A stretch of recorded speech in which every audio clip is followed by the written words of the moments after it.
दोस्तों, जैसा कि आप सभी को पता है कि बीएसएनएल एक लॉस मेकिंग कंपनी है। बीएसएनएल के पास पैसा तो है ही नहीं। बीएसएनएल थोड़ा बहुत कर्ज में भी डूबा हुआ है। गवर्नमेंट के द्वारा बीएसएनएल को हेल्प मिलता है, उसके बाद जाके बीएसएनएल जो है थोड़ा बहुत अभी मार्केट में टिका हुआ है ना। ये सबको पता है। तो बीएसएनएल अभी मार्केट में जिंदा रहने के लिए और अपने 4G 5G को रोल आउट करने के लिए दो चीज कर रहा है। दो चीज के ऊपर बहुत ज्यादा जोर दे रहा है। एक तो है कि बीएसएनएल का जितना भी खर्चा है उसको बहुत हद तक कम करने की कोशिश कर रहा है। एक टाइम ऐसा था कि बीएसएनएल का जो मतलब एम्प्लॉयज का जो सैलरी है वो देने में ही बीएसएनएल का सारे के सारे प्रॉफिट जो है निकल जाता था, ठीक है। लेकिन अभी बीएसएनएल क्या कर रहा है कि अपने ऑपरेटिंग प्रॉफिट जनरेट करने के लिए जितना भी खर्चा हो सके उसको बहुत हद तक कम कर दिया है। इसके ऊपर मैंने एक ऑलरेडी वीडियो बनाया था, जो कि एक अपडेट आया था ट्राई के रिपोर्ट अनुसार। उसके ऊपर मैंने वीडियो बनाया था, वो परसों दिन अपलोड किया था मैंने, तो वो आप देख सकते हैं, ठीक है।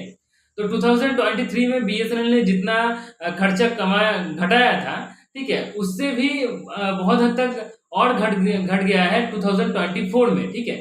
तो एक तरह से क्या हो रहा है कि बीएसएनएल खर्चा को घटा रहा है और ऑपरेटिंग प्रॉफिट जनरेट कर रहा है। और दूसरी तरफ और एक काम कर रहा है। क्या कर रहा है? बीएसएनएल का जितने भी ऐसे चीज है, मतलब एकदम से फोकट में पड़ा हुआ है, खाली पड़ा हुआ है, उसको भी मोनेटाइजेशन करने के लिए बीएसएनएल तत्पर है यहाँ पे, ठीक है। तो बीएसएनएल का बहुत सारे ऐसे जमीन है, ऐसे लैंड मोनेटाइजेशन है जिसको बीएसएनएल करना चाहता है, ठीक है। आपको ये पता होगा कि 2019 में बीएसएनएल को गवर्नमेंट के द्वारा पैसा जो दिया गया था, उस पैसे से बीएसएनएल बहुत हद तक 50% से भी ज्यादा एम्प्लॉयज को वीआरएस देकर निकल दिया था, मतलब कंपनी से बाहर कर दिया था, क्योंकि उतना ज्यादा एम्प्लॉयज का कोई जरूरत ही नहीं है एक टेलीकॉम कंपनी चलाने के लिए, ठीक है। अभी भी जितना एम्प्लॉयज बीएसएनएल के पास है उतना एम्प्लॉयज शायद ही प्राइवेट कंपनी के पास नहीं है, ठीक है। लेकिन फिर भी प्राइवेट कंपनीज बेहतर काम करते हैं बीएसएनएल से, ठीक है। तो इस तरह से वीआरएस देकर बहुत एम्प्लॉयज को निकल दिया था बीएसएनएल ने।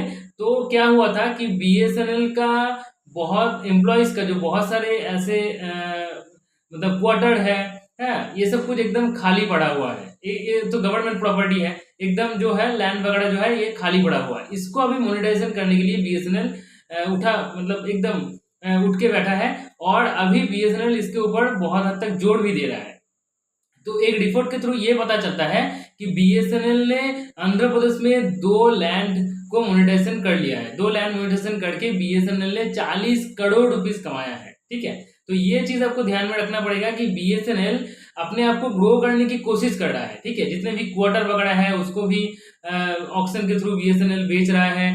बहुत सारे ऐसे लैंड है जहां पर शायद काम होगा, चालू होगा, टावर वगैरह इंस्टॉल होगा या बीटीएस वगैरह इंस्टॉल होगा। कुछ ना कुछ हुआ था लेकिन काम हुआ नहीं, वो एकदम खाली बंजर पड़ा हुआ है जमीन, तो उसको भी बीएसएनएल बेच रहा है। बीएसएनएल अपने आप को देख रहा है, अपने आप पर झांक रहा है कि कौन सा ऐसा मेरे पास चीज है जिसको मैं बेच के थोड़ा बहुत पैसा मतलब मार्केट से मैं थोड़ा बहुत पैसा ले सकता हूँ और उस पैसे से मैं बीएसएनएल का जो 4G और 5G है उसको भी रोल आउट कर सकता हूँ। तो इस तरह से बीएसएनएल काम कर रहा है, लैंड मोनेटाइजेशन कर रहा है, उससे पैसा आ रहा है और खर्चा को भी घटा रहा है, उससे पैसा बच रहा है। तो इस तरह से बीएसएनएल अपने आप को ग्रो करने की कोशिश कर रहा है और गवर्नमेंट का हाथ तो बीएसएनएल के पास है ही है, क्योंकि बीएसएनएल एक टेलीकॉम कंपनी है जो कि गवर्नमेंट के द्वारा परिचालित किया जाता है, गवर्नमेंट टेलीकॉम कंपनी है, ठीक है।